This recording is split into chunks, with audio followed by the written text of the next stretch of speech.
let's make our way, because we got our own short turnaround. Yes, we do. To week 16 of this NFL season. Week 16, yes, it is. So it brought out some of the best and most of the worst. Yes, I'm talking about week 15. Week 15 brought out some of the best, but mostly the worst of this season. And not some of the worst, the worst of this NFL season. Mainly because a Transformers variant of the COVID virus, and it's pretty much running wild. And it still continues to run wild. It's not just in the NFL. It continues to run wild in the NBA, the NHL, pretty much everywhere. And it ran wild so bad that the NHL, it's closed operations until Christmas weekend. So, and this is even when a lot of players, a lot of staff are vaccinated. And yet, this Transformers variant that's like Starscream's friend and Megatron's buddy, called Omicron, is running wild like it's 1989. I don't know why I decided to use 1989, but it's something, okay? But anyway, I understand health over everything, but, it just doesn't change the fact that it was just a darn shame seeing some of these games look like a total incomplete product. It like some of these games, like the Eagles and Washington game, it just didn't look like a game where, the Eagles were putting on a complete performance against a Washington team that was just beat up by COVID. I mean, yes, I get you got to play with what you have, but my God, it was just kind of a mess for some of these games. And, the pandemic train isn't going to be slowing down because of, the COVID variant that is Omicron. I just hope nonetheless that these games will be played in a meaningful manner and they stay meaningful and they don't get moved around because of these COVID outbreaks. Like, please, can we not have any more? Like, God damn.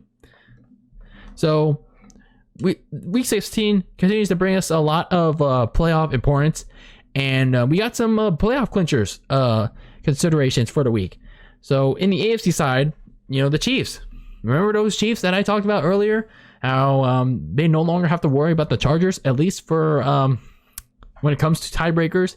Yes, they have their first crack at trying to clinch the AFC West. All they have to do is beat the Pittsburgh Steelers. Yes, the P.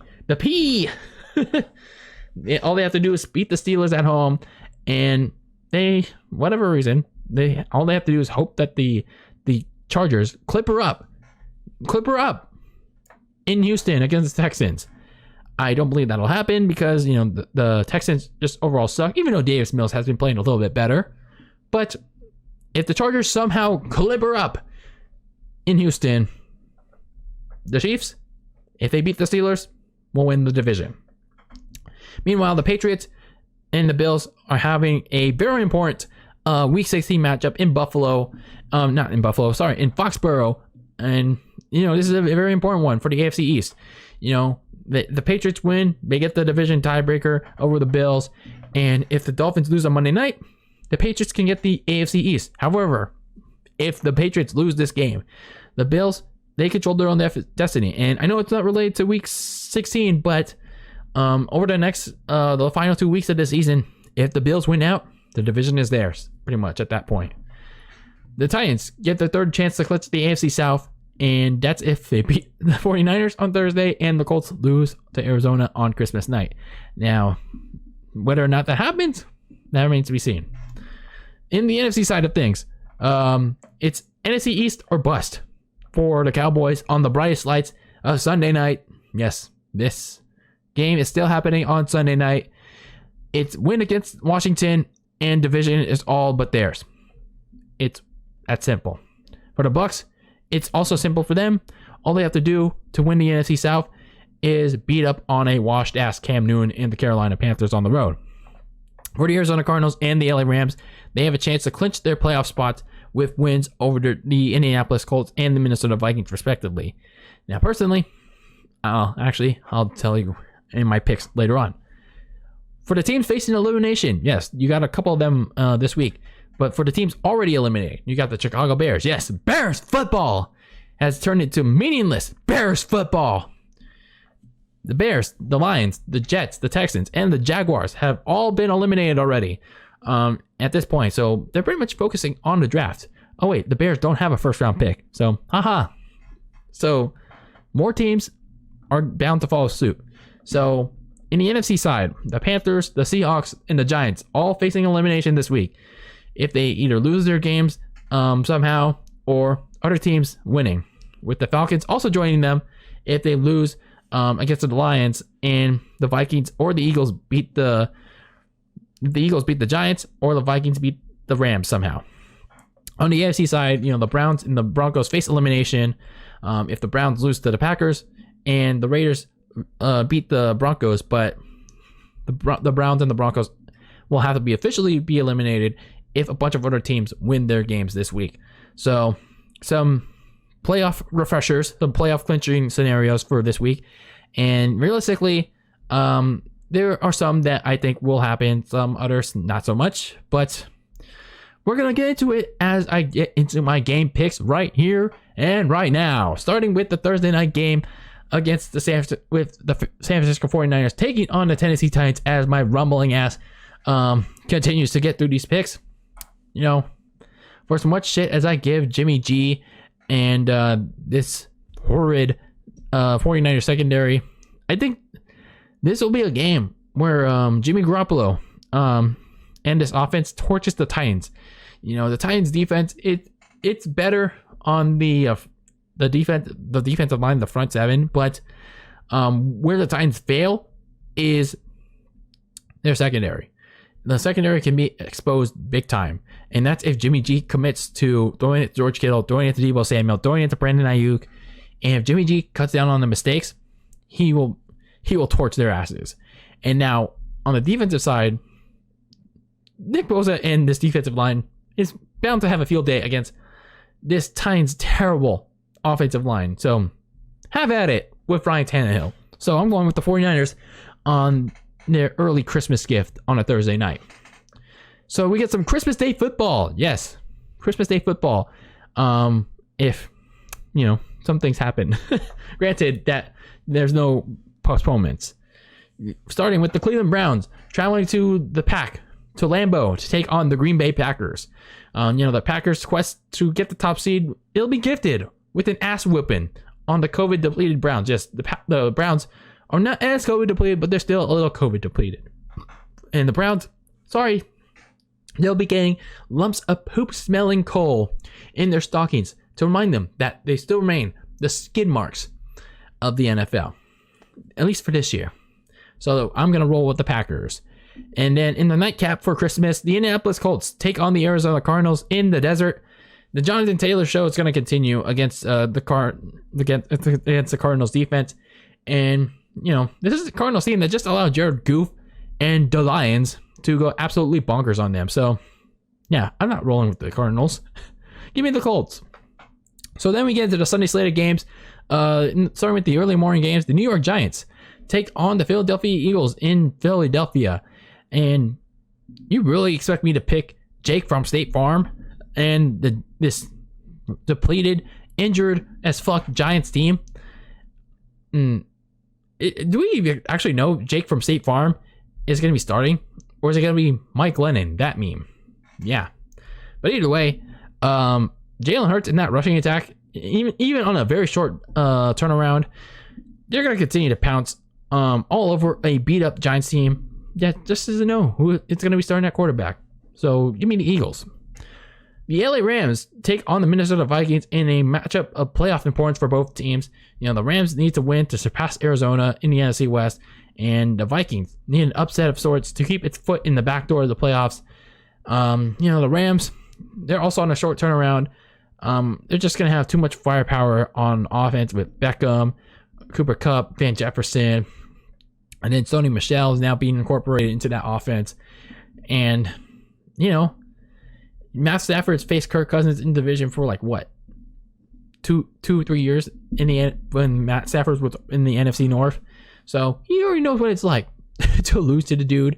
But he's going to squeak out this win over the Vikings. So in another matchup of importance, the Buffalo Bills take on the New England Patriots in a matchup that I've discussed heavily all throughout this episode. this is a rematch of Week 13 that's not going to have the crazy ass weather conditions that the one in Buffalo had. And this one is pretty much for all the AFC East marbles. Now, granted, the Patriots can't officially clinch the division until Miami loses somehow to the New Orleans Saints the next day. But, this is pretty much a win, and you gain full control for New England. But they lose, the Bills control their own destiny. But, I just don't think that Mac Jones in an actual weather situation, he just hasn't shown just yet that he can beat other teams, quality teams, especially against a good Bills defense, despite not having Tre'Davious White in not weird conditions. Now, Josh Allen, on the other hand, should get back his win and regain control of the AFC East, so I'm going to roll with the Bills. The Tampa Bay Bucks and begin their life without Leonard Fournette and Chris Godwin, at least for this season, as they head on the road to start the 2-game road trip, starting with the Carolina Panthers. They still face questions about how the injury bugs are going to affect them on offense, but either way, a Brady bounce back is primed against a washed-ass Cam Newton either way. So give me the Bucks. Give me the Bucks all the way. And, it's another game. It's another week of who wants to give up that number 1 overall pick. Because the Jacksonville Jaguars take on the New York Jets in the Big Apple. It's Trevor Lawrence versus Zach Wilson, first versus second overall pick from the 2021 NFL Draft. Whoopee! So, who wants to give up that number 1 overall pick? And I think it's going to be the Jaguars that give that shit up, as they'll hand it over like a Christmas gift to the New York Jets. So, give me the Jaguars for whatever reason. Yes, the only time I'm picking the Jaguars to win a fucking game. Then down in Atlanta, the Detroit Lions take on the Atlanta Falcons. And color me surprised, I'm picking the Lions in this one because, they seem to have played a little bit better in recent weeks. And, for as much, a little bit of firepower that Atlanta has with Cordell Patterson, Kyle Pitts, and Russell Gage, they haven't used it to its full potential. And, it's best for the Lions, to try not to outchoke the true chokers in Atlanta. Then the LA Chargers traveled to Houston to take on the Texans. They got their hearts eaten out by the Chiefs on Thursday night in overtime. But, even though Davis Mills and the Texans are playing a little bit better, the Chargers should be out back nicely in this one and put the Texans back down to earth. And then in another important matchup of the week, the Baltimore Ravens take on the Cincinnati Bengals. It's kind of like a de facto elimination game for the Ravens because if they lose this one, their playoff hopes and their division title hopes are on life support after this week. And, with all the injuries and all the COVID issues that the Ravens are facing, I don't think it's happening for them in this game. And the Bengals are just healthier. And if they get their head out of their own asses, they're going to pound the pudding out of the Bengals. So give me the Bengals in this one. Then in the afternoon slate of games, the Chicago Bears, yes, Bears football meets the clipped Seattle Seahawks in this epic Week 16 matchup of big proportions. So Seattle's pretty much all but done in this playoff race. So they might as well build up Russell Wilson's trade value here going forward. So the Seahawks, just going with the Seahawks over Bears football. The Pittsburgh Steelers travel to Kansas City to take on the Chiefs. So this is another smash spot for the Chiefs and the Big Three to go ham on the leader of old men. That is Big Ben Roethlisberger and this washed-ass Steelers team that just won't go away. Yes, the Steelers are going to get their ass whipped in Kansas City. The Denver Broncos travel to the Sin City to take on the Las Vegas Raiders. This is another someone has to win this game, but I'm just going to give a little bit of an edge to the Broncos, but I don't know. Then again, there's no Teddy Bridgewater. You're starting Drew Lock, and I guess you can win with Melvin Gordon and Javonte Williams, right? I don't know. Can we really trust them? I don't know. So anyway, I'm gonna go with the Broncos in this one. So then the Sunday night game, the Washington football team takes on the Dallas Cowboys. That's why we continue to get crappy primetime games. Why? I don't understand it. So the Cowboys in this one are going to clinch the NFC East handily and put Washington and whoever's going to start at quarterback away for good. Then the Monday Night Football game, the Miami Dolphins take on the New Orleans Saints. You know, I guess this is another prime to be crappy primetime game. You know, the Saints have stumbled. The Dolphins have surged back to an even record, but, you know, it's too little too late for that. But with the way they're playing, they should get back to at least a winning record and stay alive in the AFC wildcard race for at least one more week. So I'm just going to roll with the Dolphins in this one. So those are my picks for week 16. And hopefully there won't be any shifting. There won't be like severe COVID outbreaks that any games get shifted to a Tuesday night or Wednesday night. Please. Please.